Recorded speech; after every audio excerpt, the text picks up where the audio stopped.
right? And so never allowing a situation or circumstance to define your life, and understanding that you got something inside of you that's greater than that situation or that circumstance, but you have to constantly believe it. And not only believe it, you have to make decisions and choices every single day that put you a step forward toward what you believe your destiny is.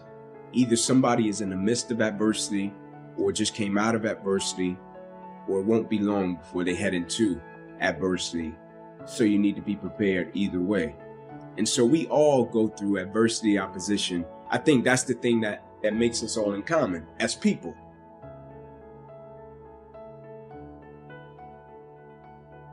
Right? No matter if you're from London, Atlanta, Florida, California, New York, like we're all going to go through something at some point or phase in our life, right? And as cliche as it sounds, when the quote says, it's never about what happens to you, it's about how you respond to it. That's very true, right? But in the same sense, I think what's most important is when we go through something, what's the perspective that we have of it, right? Because for most people, when you go through something, the person's natural perspective is, okay, what did I lose, right? What happened to me? Like I took a loss, right? People never look at it and say, okay, man, tell me, what did you gain, right? Even though I know it hurt, you didn't want to go through it, but look at it in a way to where you can say, what's the lesson in this, right? What would you say life is trying to teach you from dealing with this? And so when I went through it, my perspective was, okay, what can I extract from it to apply to other areas and aspects of my life that I feel can help other people? And I firmly believe the quicker you can shift your perspective from yourself to others when you're in the midst of adversity, the quicker you'll get through it, right? Martin Luther King has a quote that says, life's most persistent and urgent question is, what are you doing to help other people? Now, I'm not telling you to not acknowledge your pain. I'm not saying that. I'm not telling you not to say, man, I'm going through this and it's hard. I'm not saying that. I'm saying when you go through it, look at it, step back from the picture and say, okay, I'm dealing with this. 9 out of 10 times, it's somebody else that's either dealt with it or they're going to deal with something similar to this. And if I deal with it in the right way, I can use it to add value to lives of other people. The funny thing was, I had never heard of the injury that I suffered. Never heard of it. When I went through it, I met probably 10 guys years after that had been going through it, that I could talk to at different stages and phases in the process and say, hey man, Ink, how did you deal with this? How did you deal with this? When they told you this, how did you accept that? And I was like, bingo, this is how I got through it. But I had to shift my perspective from why me to why not me? Can you take the things you learned that made you great in that sport and apply them to other areas and aspects of your life to make you just as great as a person? Man, it's funny. I think the true measure of wealth is happiness, right? Like I really do. And that's not saying that I'm against money. I'm not against that at all, because you gotta work hard, make your money to take care of your family and be able to bless people. But I think it's a lot of people with so-called wealth and they don't have joy and they don't have happiness, right? And I feel like joy, happiness is peace is the most important things we can possess, right? And for most people, their material possessions, they feel are the most important. For me, when you got joy, when you got peace, when you got happiness, I think that's true wealth, because you can't put a price on that. There are going to be wave after wave after wave after wave of inconvenient that hits you in the mother face, all right? That doesn't matter. People who win regardless of those waves. It's not that they don't have those waves, it's that they say, hey, I can't control what the f is going on. All I control is what I decide in my mind and the actions I take. Some days are going to be harder than others. Some days are going to be a little easier than others. But I can promise you one thing for sure. There will never, ever, ever be a day that goes exactly as you want it to go. The world owes you nothing. The world doesn't think you're special like your mom does. It doesn't think you're a delicate little flower. It doesn't care about you. Now, with that being said, the world doesn't hate you. It doesn't want you to fail. It just is, okay? You don't know everything, okay? You have to understand winning in business is not about you personally as the CEO of a company being the best at every skill set.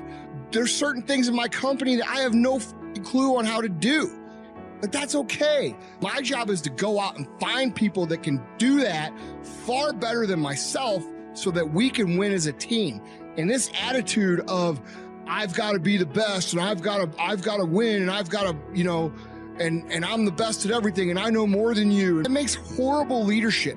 Nobody fucking respects that. People respect when you look them in the eye and you say, hey, what do you think? And then they give you an answer, and then it's your job to decide whether or not that is the best thing to do or whether or not somebody else has the best thing to do.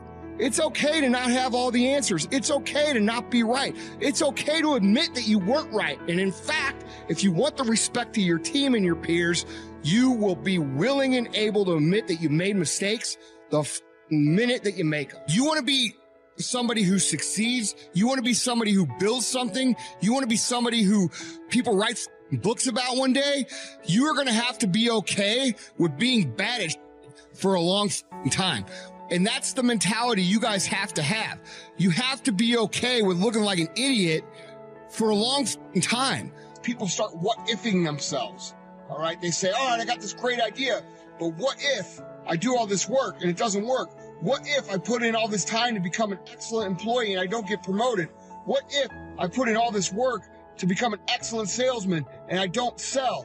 What if, and I'll tell you what if, where you're going to be. Because it isn't going to be any better than where you are now. You talked yourself out of going after what you were supposed to go after. You talked yourself out of your purpose. You talked yourself out of the idea that success is cause and effect, not magic luck or magic fairy dust. You see big things, you hear big things, you see people who do big things, and you automatically say, wow, that guy's so lucky. Wow, she's so lucky. Wow, that's so lucky that happened. Quit using the word luck, quit believing in luck, and start believing in work. Start believing in fortunate. Start believing in results that come from your actions. And when you do that, and you wholeheartedly believe it, guess what? That's what starts to happen. It simply means that hard times are nothing more than growth coming to get you in wolf's clothing. I'm going to repeat that again with great love and respect because it's important. Hard times, we all go through hard times. It's really nothing more than growth in wolf's clothing. And the real game of the legend and history maker and titan and hero is growth. It's about taking your gifts and your talents and materializing them each day. And how do you do that? You do that by using every single thing that happens to you, good or bad, as grist for the mill. In other words, using everything that happens to you, painful and poetic, to make you stronger and to introduce you to the primal hero that lives at the core of every human heart. I've gone through some very difficult times in my life, sometimes where I was down on my knees, sometimes when I was so confused, sometimes when I was in the valley of darkness. And one of the things that helped me most, and that will help you as you navigate your turmoil and painful seasons of life, is you say, how can I use this to grow? How can I use this to shatter the covering over my ego so I become more creative, more productive, more loving, more of service, more on fire, more of a history maker to humanity in my own unique way? If you look at the greatest people of the planet, the true leaders, the true history makers, the true servants of humanity, if you look at the greatest business builders, if you look at the greatest artists, they all had one thing in common. They suffered more than the ordinary person. If you look at the root of the word passion, it is to suffer. The root of the word passion is to suffer. The great ones suffer for their craft. They suffer for their mission. They suffer for their ambitions. They suffer for their service. So the second point, or the second way to get through hard times, is simply always be asking yourself, how can I use this to serve me, to make me stronger, more creative, tougher, braver, and more authentic? The third way to get through a hard time is to feel to heal. I want you to remember that brain too. If you want to heal it, you need to feel it. People come to me all the time. Robin, I'm heartbroken. Robin, there's someone trying to attack me. Robin, I've lost a business. Robin, I'm dealing with an illness. What do I do with all the pain? Well, here's the point number 3. Feel it to heal it. You know about my 4 interior empires model that is currently disrupting the field of personal mastery, elite performance, and leadership. It's not only mindset, that's only the first interior empire. The second one is heart set. The third one is health set. The fourth one is soul set. I go into it in great detail in my book, The 5 a.m. Club. Here's the point I want to share with you right now in this mastery session. On interior empire number 2, heart set. That is how you turn pain into power. A lot of people say, well, it's all about mindset. Read the books on getting through a difficult time. Read the books on amplifying your psychology. I want to introduce you to this new word I'm offering, your heart set. So when you're going through a difficult time, society says, run away from the pain, run away from the sadness, run away from the anger. What I'm suggesting to you is to heal the wound that someone caused you, or a condition caused you, or an experience has set up within you. You need to go into your heart set.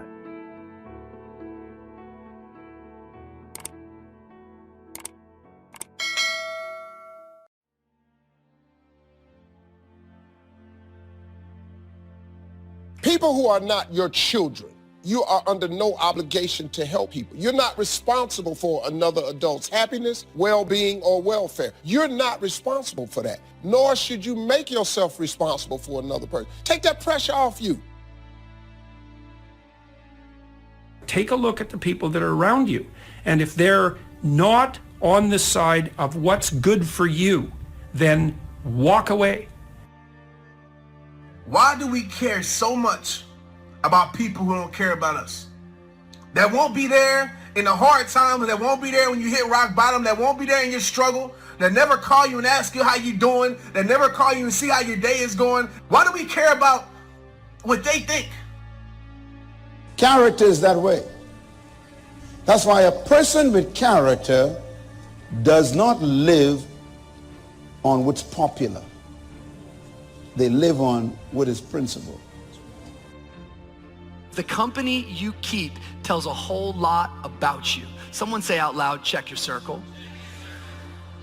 See, the people around us, I don't care what your job is, I don't care how strong you are, I don't care how far down the road of life, the people around you, the more time you spend with them, I don't care who you are, you're going to become like them. Sometimes when you give from your heart, you are empowering people. And when you empower the wrong one who has malicious intent, they got their hand out because they have no power. They're weak, they're broke, they're struggling. Something is going on. And you reach your hand out to them. You let them move into your home. You let them borrow money. You let them use your car. So therefore you are empowering them. They take your hand, and as soon as they get off the ground, that hand becomes a fist, and they proceed to knock you out. If you've got somebody that's dragging, that's going down in a downward spiral, and you decide that you're just going to pour everything into them, well, then you're going to go down that downward spiral as well. And now you're not going to be able to help them. Oftentimes when you think you're helping someone, you're really just enabling them. You got to detach. You got to make sure you're not becoming emotional. You got to make sure that you're seeing the person and the situation for what it really is. Not what you want it to be, but what it really is, who they really are, what they are really doing. Experience is your highest truth, and I don't want you to ignore the truth. I don't want you to disown the experience. There was an open hand from your heart to help somebody get on their feet. And once you took their hand, they took that same hand that you helped them get up with, turned it into a fist, and tried to figure out a way to knock you out.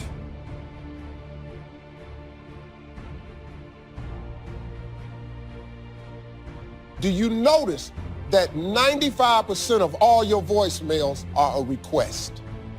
Don't you become the 911 in everybody's life. Just stop.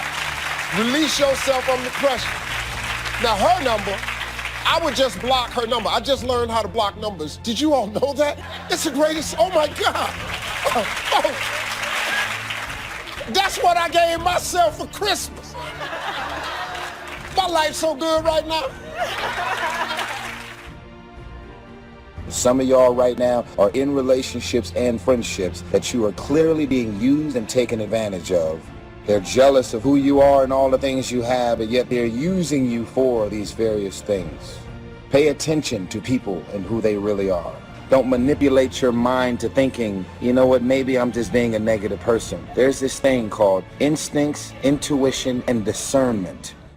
Pay attention to them. Don't disown them, because you will end up in pain in the end. Here's how you know if someone's your friend. You can tell them bad news, and they'll listen. They won't tell you why, you're stupid and why that bad thing happened to you and how something worse happened to them once and, derail the whole conversation. You can tell them good news, and they'll help you celebrate. And that's a really good way of deciding who you should have around you. We've all been used, we've all been taken advantage of. It doesn't feel good. And when you get used and taken advantage of or manipulated, you're doing everything and operating and coming from your heart. But unfortunately, other people have malicious, evil, and vindictive intentions towards you. And all you have to do is forgive those, but more importantly, learn from it. You find yourself in success. You lose yourself in significance. It's when we begin to add value to others that we begin to lose ourselves, because now the cause is greater. Our why, our purpose, our why is bigger than us. When you find your why, you'll find your way. Everything changes at that time. Because once you find that, it puts you in your power place. See, if you know what your life work is, I encourage you to start working on it. And if you don't know what it is that you showed up to do, I encourage you to find out what your purpose is here. What is the meaning of your life? What will be different? Have you ever asked yourself that question? One of the great distractions of chasing our dreams is this thing that goes off in our head as we're negotiating the price we're paying. Should I keep paying it? Is it getting too high? Is it too much? And you'll have people in your ear, it's too big a sacrifice. You're going through too much. And you begin to negotiate it in your mind. It distracts all your focus. You can't be executing and negotiating simultaneously. You have to have 7 straight days of being absolutely positive. Not one negative thought, not one negative expression that you hold on to. And you know what? After you go about 4, 5, 6 days in a row doing really well, something major negative is going to happen. How's that for some positive programming? But what it is a test to see how committed you really are. If you're in your head negotiating and negotiating and negotiating, you can't execute. So negotiate it now. Negotiate it with me now. What are you willing to pay? For me, when I'm after something big, as long as it's legal, ethical, and moral, I'll sacrifice everything else. But I will not sacrifice anything legal, anything unethical, or anything immoral. A person without character will say one thing, do another, and promise something else. So you never know who you're talking to when you're talking to them. No character.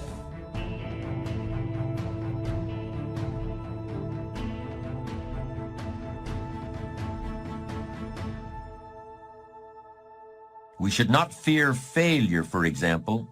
Anyone can fail, and virtually everyone does at one time or another. But if we should not fear failure per se, we should fear failure to do our best. Do not cast pearls before swine. A very, very harsh statement, right? But what it means is, if you're offering words of wisdom to someone in the genuine attempt to help, and they treat that with contempt, then shut up. You're demeaning your words by throwing them away. And that we should refuse to accept. You're never just a victim of circumstances. No matter what happens, you're never without options that can get you back on track. It takes courage to recognize that, but I would suggest that we should accept that responsibility, because no one is really going to accept it for us. I wanted everybody to like me. I wanted to be perfect the first time I did something. It's not going to happen. You're going to make some mistakes. You're going to hurt some folks' feelings. You're going to create some enemies. Whenever you decide that you want to begin to take life on, you've got to ask yourself, how long am I going to allow this to hold me back? It's about treating people the way you would want to be treated and doing the tasks that you don't necessarily want to do, but that you know will help you. It's about facing your fears so you can conquer them. You're so consumed with everything that's going on in the world. This is the reasons you haven't figured out your own life yet. Every website, every tweet, every Instagram post, with everything that's going on in the world, you're ignoring your own world. You can never shine trying to sit on someone else's sun. You can never figure out who you are if you're consumed in everything that everybody else is and what they're doing and the moves that they're making.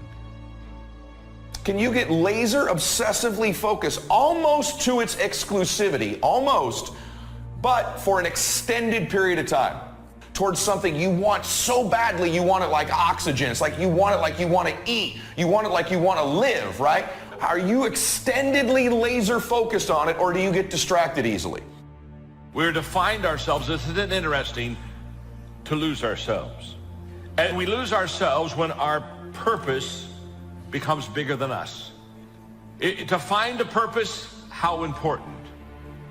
But then to take that purpose and place it in a position that has eternal factors involved is to lose yourself and to go to another whole level of life and another level of living.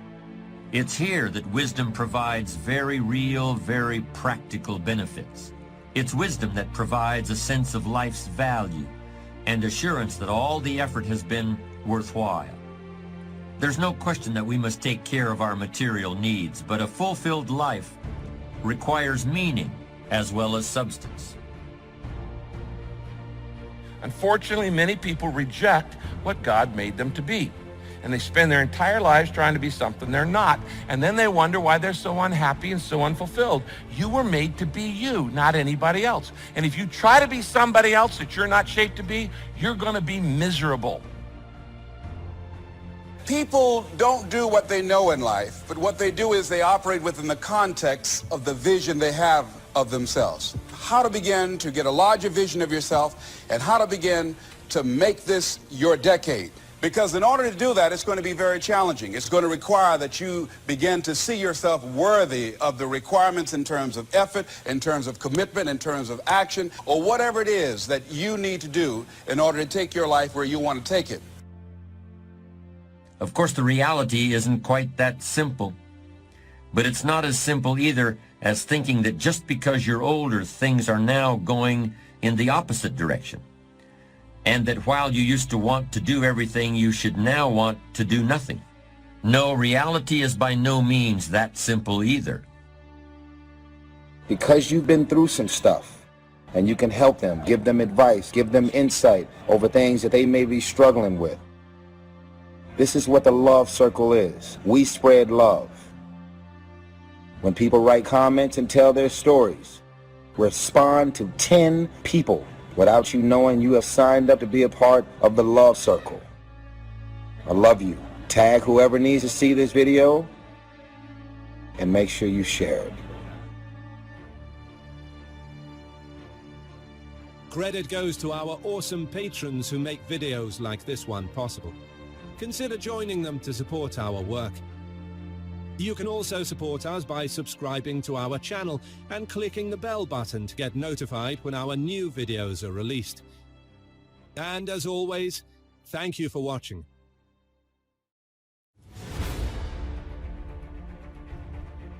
It's going to say that it's your fault. And no matter how many times people on the outside tell you that that is not true, that this thing happened to you, that it isn't you, it doesn't define you, there will be a voice that's going to tell you that it does.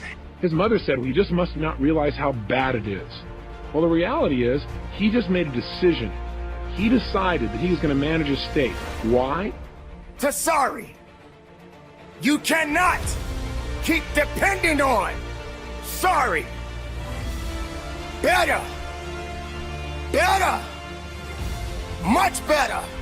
And that's where you have to fall back on process. That's where you have to realize that you literally have to practice loving yourself and that it's okay, that no matter what happens, there is absolutely nothing that invalidates that you're worthy of your own love.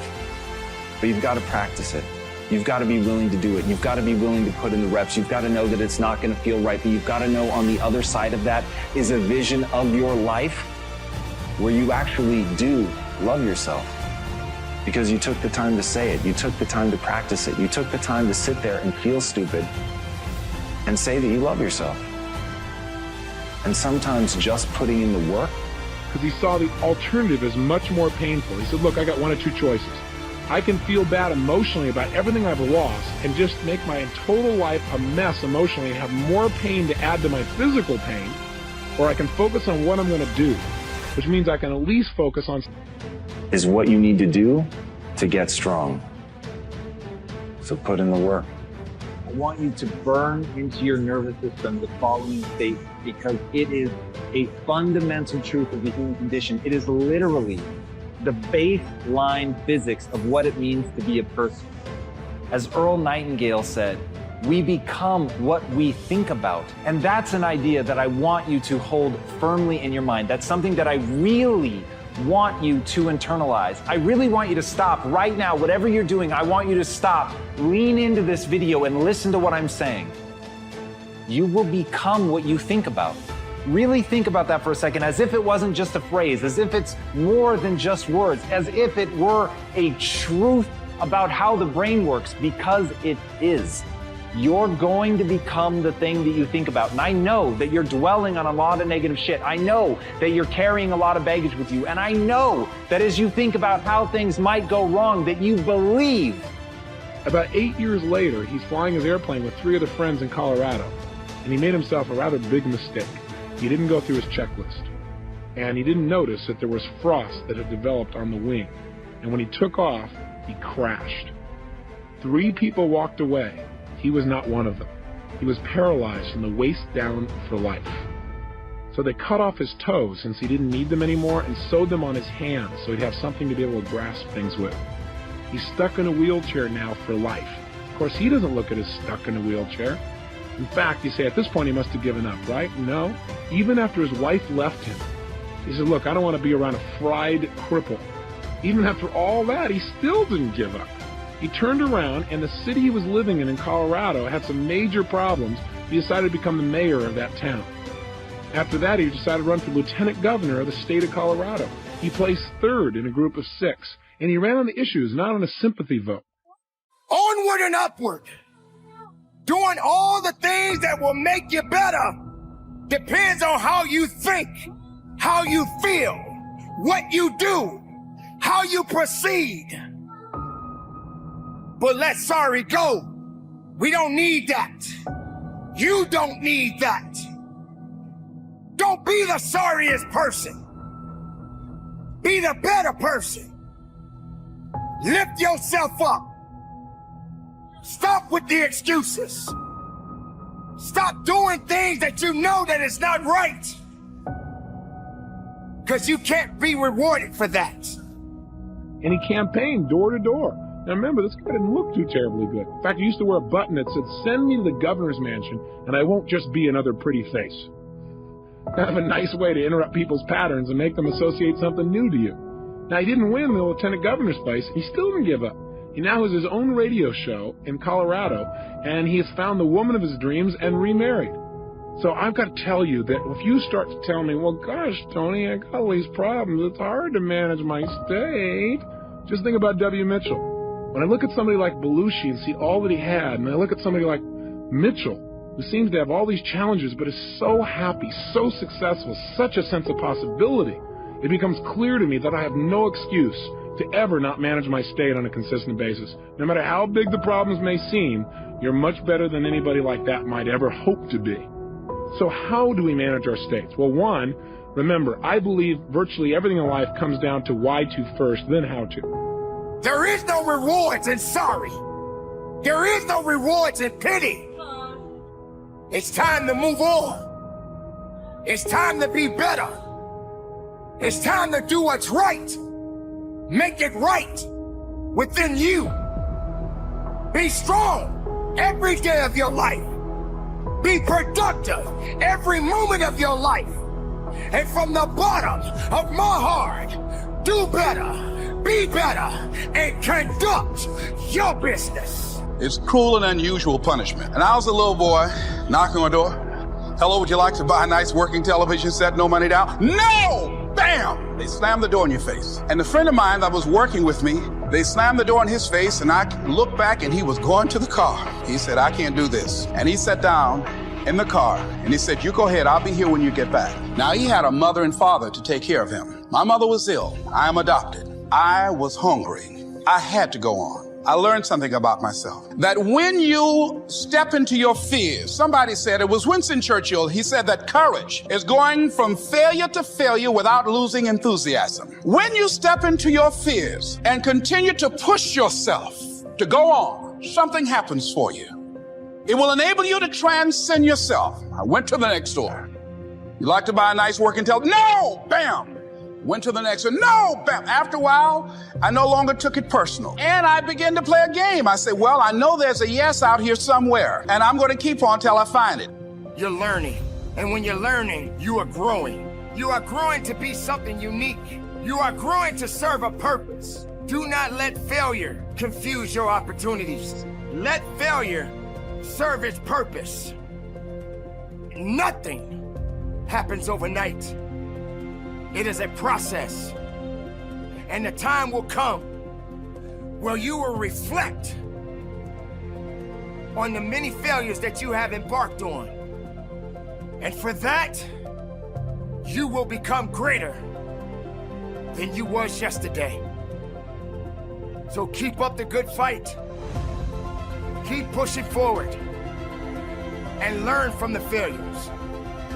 And move forward with a purpose. For purpose is within you. And only failure is there to teach you. And I'm not going home until I do. And I continue to knock on doors. And then somebody eventually would say yes. And I said, are you sure? And I would go in there and I would get the sale. When you have something you want to do, if you don't develop the courage to do that which has been given you to do, and you spend a lot of time going around trying to convince other people or trying to get their approval, what will happen is that you will lose your nerve. And other people will convince you that what you're doing doesn't have any value. And you'll give up on your dream. It's an interesting thing about life, I've also found, that if you don't have the courage to act, sometimes and particularly if you have something special to do, life will move on you. Abraham Maslow said that life is about growth. And he said, you could either go back to your comfort zone, and there you won't find any growth, or you must be willing to go forward and face your fears again and again and again.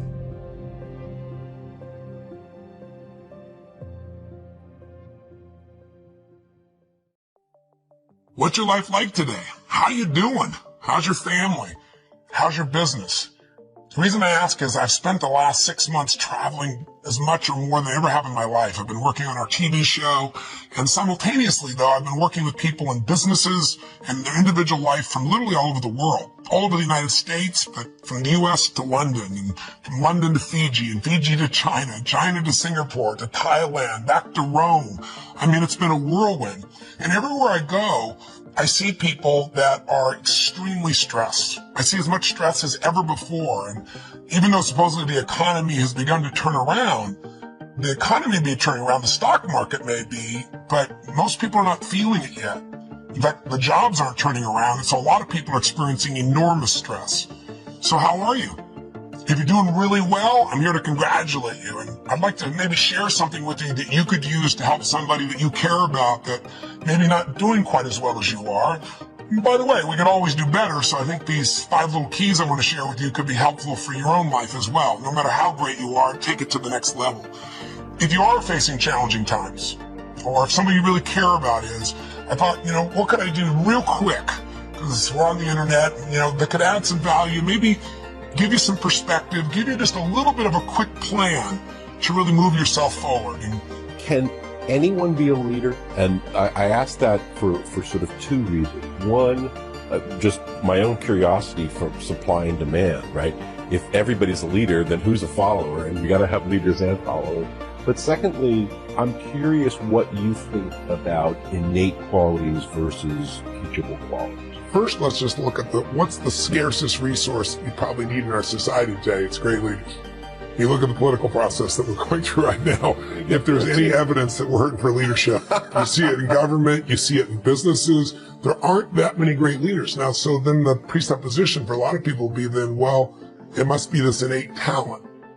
There are people that are born and upbred, maybe born with more certainty, like people are willing to take more risks. There certainly are people of that nature. But anyone can be a leader in something that they decide to become masterful in. You could be the leader of your own life. Everyone should lead their own life. You should be the leader of your family. And so I think everyone can be a leader, but there are different types and different styles of leadership. And I believe that leadership is a skill. It starts with having something that you're committed to that's larger than yourself, a vision that's bigger than yourself. If there's a large enough vision, if you have enough passion for that vision, then you're going to have enough drive to actually start to execute. And then leadership is the capacity to discipline your disappointment, because you're going to have to go through failures, and instead of making failures, you have to learn from those. And then it comes down to the skill of influence once again. And so anyone can learn, anyone can develop a vision, anyone can uncover their passion, anyone can learn to influence. That's a skill that can be learned. So yes, leadership can be taught and leadership can be learned. Can everyone be a leader? The answer is yes, because there's so many different things to lead in. And it's not a situation like you have to follow me for you to lead. I just have to know what it is I truly stand for and follow accordingly. Listen, nothing changes your life like decision. I mean real decision though. And when you make a decision, you cut off any possibility except the thing you've committed to. As I always tell people, if you want to take the island, burn the boats. I mean, if you make a real decision, every bit of you is committed to something, it's amazing how life will move for the force of nature of a human being, man or woman, that says this is how it will be. I don't know how I'm going to get it done, but I know this is what I'm going to do. I know why I'm going to do it. Martin Luther King says, any man who hasn't figured out what he's willing to die for isn't fit to live. If you can find something you're so excited about, if you can find something that will drive you, that certainty, and you add to that decisiveness, you can change anything. You have a choice to make. Do you have the right reaction or do you have the wrong reaction? Some of us were tempted, I'll just lay here and it will pass over me. I'm telling you, you will be in a vicious cycle forever. You have to get up. My mom this morning knew I wasn't feeling good. She goes, honey, do you need to cancel that talk? I'm like, Mom, I can't cancel on these people. It's like, you work so hard. Why is it matter? I go, Mom, I'm helping them. She goes, oh, then you need to go. Because they're about service. Okay, so in your life, I'll go a little bit more here, you guys. In your life, if you combine understanding your mess can be repurposed, understanding I'm just like you, understanding the RAS, understanding changing your identity, understand bending time, you have a shot. Combined with this industry, combined with the information you're getting. But if you don't change your identity, do you know how many people I've had as friends that got wealthy that aren't anymore? More than I have that are still wealthy. Do you know how many friends I have who lost a lot of weight and got in shape and aren't in it? Do you know how many friends I have that had a great relationship and marriage that aren't in that relationship? Does this sound familiar to you? You want to know why? Your internal thermostat and all that crap. I ain't going back. I know where I am. I got to change that thermostat. By the way, you change the thermostat for your association. Change the thermostat. By the way, associations read books, follow media, listen to podcasts, and audio, all that stuff. Subscribe to my podcast. It's on iTunes and YouTube. All free. I make no money. This is work. My podcast costs me about $1 million. I do it to help you. I'm here today to help you. I wasn't paid to be here today, but it's one of the only things I do to get paid anymore. I'm here to help. I'm here to change your life. I spent the first 45 years of my life building my legacy and my dream, and I want to spend the second half helping others to build theirs. I feel like it's my calling and my mission in my life is to help people. It's sort of my form of ministry. I trickle God in there just a little bit, but not enough to be offensive. I give people the tools, skills, and inspiration to do it. I want to change the world. It's up to you how long it lasts. It doesn't have to be a life sentence. Being on the bottom is to down but not defeated. Down but not out. You feel sorry for yourself here and you dwell on it here, but do you like it here? If you like the bottom, I can't help you. If you hate the bottom, we can work. If you hate the bottom, I got you. Because if you got you there, you can get to the top. It takes time to get to the bottom. In other words, it's a process. Even falling is a process. It's not instant. Failing is a process, and so is success. Sailing is a process. Failing is a process. So is success. In fact, failure does not happen overnight. It takes time to fail. But success doesn't happen overnight. It takes time to be successful.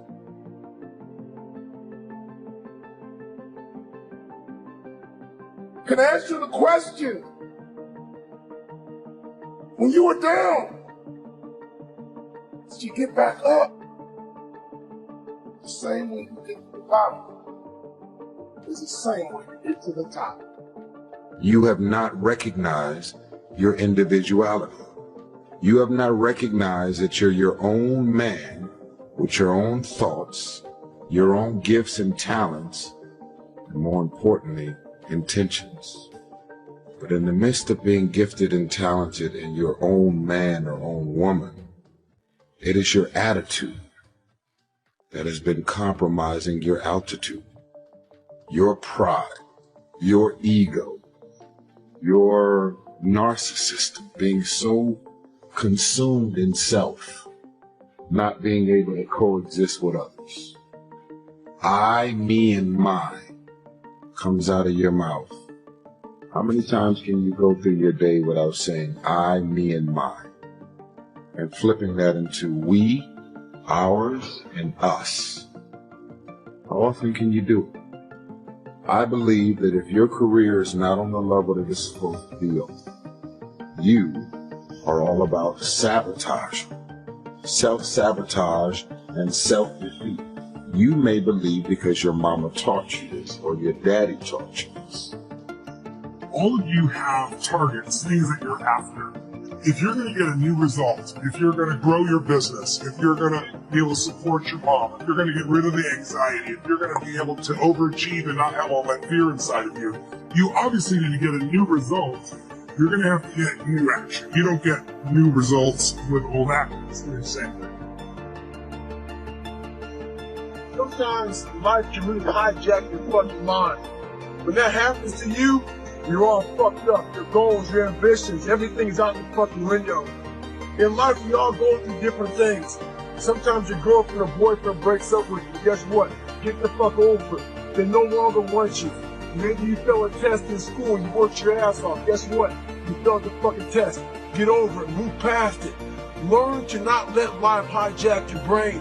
At work, you've been working your ass off for that new promotion. You don't fucking get it. Someone else does. Maybe they kiss better ass than you do. Guess what? Get over it. Life will hijack your mind if you let it. Don't allow all these things to make you a lesser person. You must own your mind. Don't let life own yours. Get after it. Stay hard. You have to fix the mind before you can bestow the blessing, because until they get their mind right, everything you invest in them is going to leak out of the crevices of a mind that refuses to change. Tell them they got till midnight to get that fix.